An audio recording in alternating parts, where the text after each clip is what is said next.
মা, আমি তাহলে বিয়ের নেমন্ত্রণে গেলাম। কোথায় নেমন্তন্ন বাবা? মা, আমি তোমাকে বলেছিলাম না পাশের গ্রামে আমার বন্ধু বিকাশের বোনের বিয়ে, আজ ওখানেই যাচ্ছি। ও হ্যাঁ, তুই বলেছিলি। আমি তো একদম ভুলেই গিয়েছিলাম রে বাবা। তাহলে আজ রাতে ফিরবি তো? ঠিক বলতে পারছি না মা, বিয়ে শেষ করে যদি রাতে ফিরতে পারি তাহলে ফিরবো, আর না হলে কাল সকালবেলায় ফিরবো। ঠিক আছে, তাহলে সাবধানে যাস আর সাবধানে ফিরে আসিস। দুগ্গা দুগ্গা।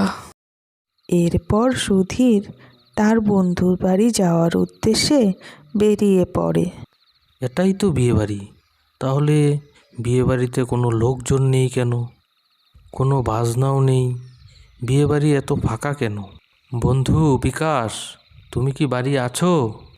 কে? ও সুধীর, তুমি এসেছো বন্ধু? হ্যাঁ, আমি এসেছি বন্ধু, কিন্তু বিয়েবাড়িতে লোকজন কোথায়? তোমায় কি বলি বন্ধু, আমার তো অনেক বিপদ। কি হয়েছে আমাকে বলো দেখি। কি যে বলি বন্ধু, তুমি আগে ঘরে এসো। হ্যাঁ হ্যাঁ, চলো বন্ধু। এই বলে বিকাশ সুধীরকে নিয়ে ঘরে চলে যায়। বন্ধু, এবার তুমি বিষয়টা একটু খুলে বলো, কি হয়েছে? কি আর বলি বন্ধু, আমার তো আজ বোনের বিয়ের কথা ছিল, সেটা তো তুমি জানোই, কিন্তু ছেলের বাড়ির লোকজন বিয়ে না করেই চলে গেল। কিন্তু কেন বন্ধু? আমার বোনটা দেখতে কালো, অনেক জায়গায় বিয়ের সম্বন্ধ হয়েছে, কিন্তু কেউ পছন্দ করে না। এইবার এইখানে বিয়ে ঠিক হয়েছিল, ওরা অনেক টাকা পণও চেয়েছিল। আমি বলেছিলাম যে আমি সব পণ দিব, কিন্তু আমি সব পণ জোগাড় করতে পারিনি, তাই ওরা আমার বোনটাকে বিয়ে না করেই চলে গেল। এখন আমার বোনটার কি হবে বন্ধু, তুমি বলতে পারো? আমার তো এখন আত্মহত্যা ছাড়া আর কোনো রাস্তাই দেখছি না। বন্ধু, এমন কথা বলো না, আমি তোমার পাশে আছি এবং তোমার বোনকে আমি বিয়ে করব। সত্যি বলছো বন্ধু তুমি? কিন্তু আমার বোনটা যে অনেক কালো। তাতে কি হয়েছে বন্ধু, কালো মেয়েরাও তো মানুষ। তুমি বিয়ের ব্যবস্থা করো। তারপর সুধীর ও বিকাশের বোন শান্তির বিয়ে হয়ে যায়। মা, মা, কোথায় আছো? বাইরে আসো। ও মিহির, তুই চলে এসেছিস? তা সাথে ওটা কে রে বাবা? মা, ও হলো তোমার বৌমা। কি বললি? বৌমা? কিন্তু তুই তো বিয়ের নেমন্তন্ন খেতে গিয়েছিলি, বিয়ে করতে তো যাসনি। তারপর মিহির যা যা হয়েছে সব ওর মাকে খুলে বলল। হায় হায় রে, আমার কপালটা পুড়ল রে। আমার এত সুন্দর ছেলেটা শেষ পর্যন্ত একটা কালো মেয়ে বিয়ে করে আনলো। মা, তুমি মন খারাপ করো না, কালো হয়েছে তো কি হয়েছে, ও তো মানুষ। এই বলে মিহির তার বউকে ঘরে নিয়ে চলে যায়। এই কালো বউকে তো আমি কোনো দিন মেনে নেব না। এই বউকে আমি বাড়ি থেকে তাড়িয়েই ছাড়বো।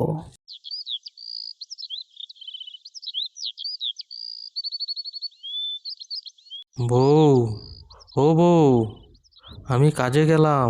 বিয়ে করে এনে না এনেই বউ বউ শুরু হয়ে গেল।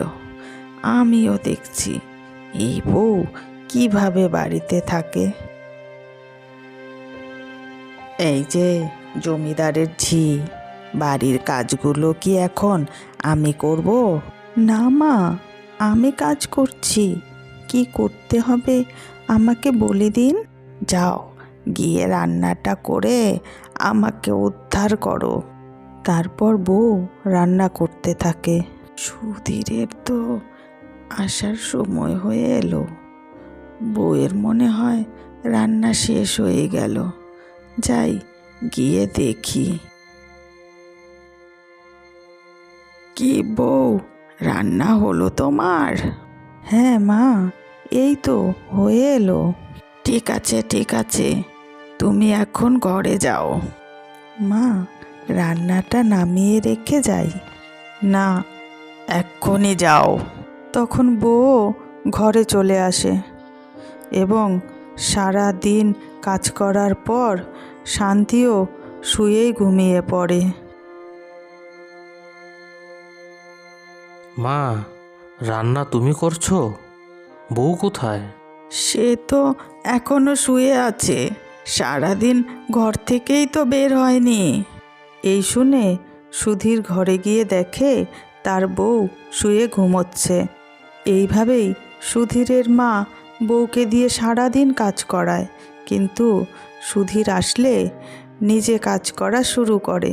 আর এসব দেখে সুধীরেরও অনেক রাগ উঠে যায়। একদিন সুধীর এসে দেখে ওর মা বাসন মাজছে, তাই দেখে ওর অনেক রাগ উঠে যায়। মা, তুমি বাসন মাজছো কেন? তোমার তো বয়স হয়েছে, বউকে কেন বলো না?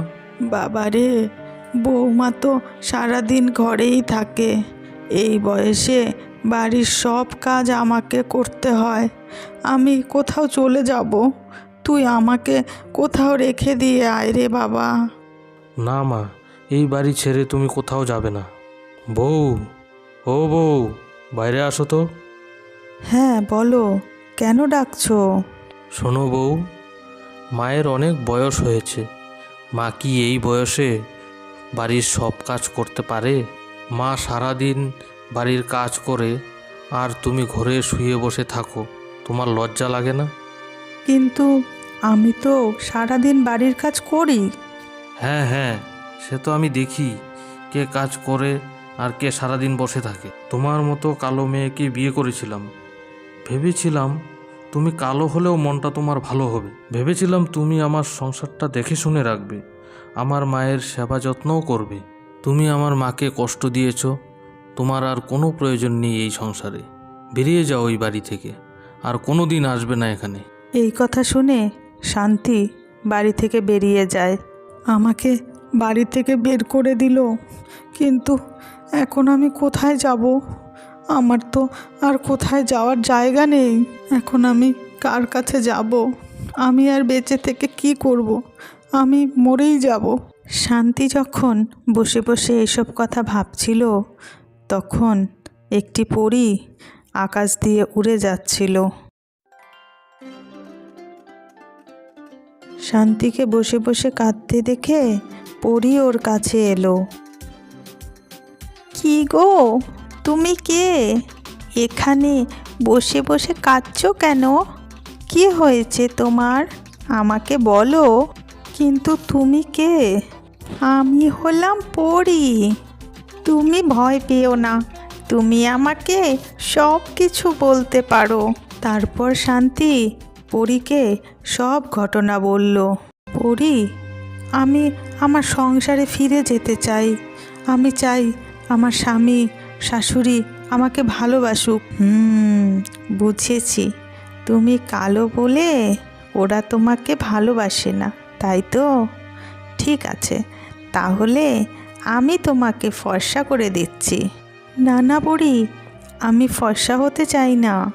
আমি যেমন আছি তেমনই ভালো আছি। তুমি এমন কিছু করো যাতে আমার শাশুড়ি আমার স্বামীকে সব সত্যি কথা বলে দেয় আর আমাকেও ভালোবাসে। ঠিক আছে, আমি তাহলে তোমাকে কিছু মোহর দিচ্ছি, এগুলো নিয়ে তোমার শাশুড়িকে দেখাও। আর এটা বলো যে পরী তোমাকে এই সোনার মোহরগুলো দিয়েছে। আর তোমার শাশুড়িকে বলবে, যদি সত্যি কথা বলে তাহলে পরী প্রত্যেক দিন তোমাদের সোনার মোহর দেবে। নাও, এই মোহরগুলো ধরো। তোমাকে অনেক অনেক ধন্যবাদ পরী, আমি তাহলে এখন আসি। এই বলে শান্তি বাড়ি চলে আসে। মা, মা, ও মা। কি ব্যাপার? তুমি তুমি কোন সাহসে বাড়িতে ঢুকেছো? আমার ছেলে তো তোমাকে এ বাড়ি থেকে বের করে দিয়েছে। মা, আসলে আমি আপনাকে কিছু দেখাতে এসেছি। দেখাতে এসেছো? কি দেখাতে এসেছো দেখি? এই যে দেখুন, এগুলো তো সোনার মোহর। এসব তুমি কোথায় পেলে? তারপর রিনা তার শাশুড়িকে যা যা হয়েছে সব কিছু বলল। মনে রাখবেন মা, আপনি যদি সব সত্যি কথা বলেন তাহলেই কিন্তু আমরা প্রত্যেক দিন সোনার মোহর পাবো। মা, ও মা, তুমি কোথায় আছো? কি ব্যাপার, তুমি এখানে কি করছো? তোমাকে বলেছিলাম না আমি এ বাড়িতে তুমি আর আসবে না? থাক না বাবা, বৌমাকে আর বকিস না। ও থাক, এ বাড়িতেই থাক। বাড়ির বউ বাড়িতে থাকবে না তো কোথায় যাবে শুনি? কিন্তু মা, ও তো তোমাকে কষ্ট দিয়েছে, আমি ভুলে যাইনি। কিন্তু ও থাকবে না এ বাড়িতে। আমার চোখের সামনে থেকে যেন চলে যায়। বেরিয়ে যাও এখনই। না রে বাবা, আসলে বৌমার কোনো দোষ নেই। বৌমার গায়ের রং কালো বলে আমি বৌমাকে সহ্য করতে পারতাম না। আমি সবসময় ওকে বাড়ির থেকে তাড়াতে চাইতাম, তাই আমি তোকে বানিয়ে বানিয়ে মিথ্যে কথাগুলো বলতাম। হ্যাঁ, তোমার বউয়ের কোনো দোষ নেই। তোমার বউ খুবই সৎ, তাই তোমরা ওকে আর কষ্ট দিও না। শান্তি, তুমি সত্যিই খুবই ভালো।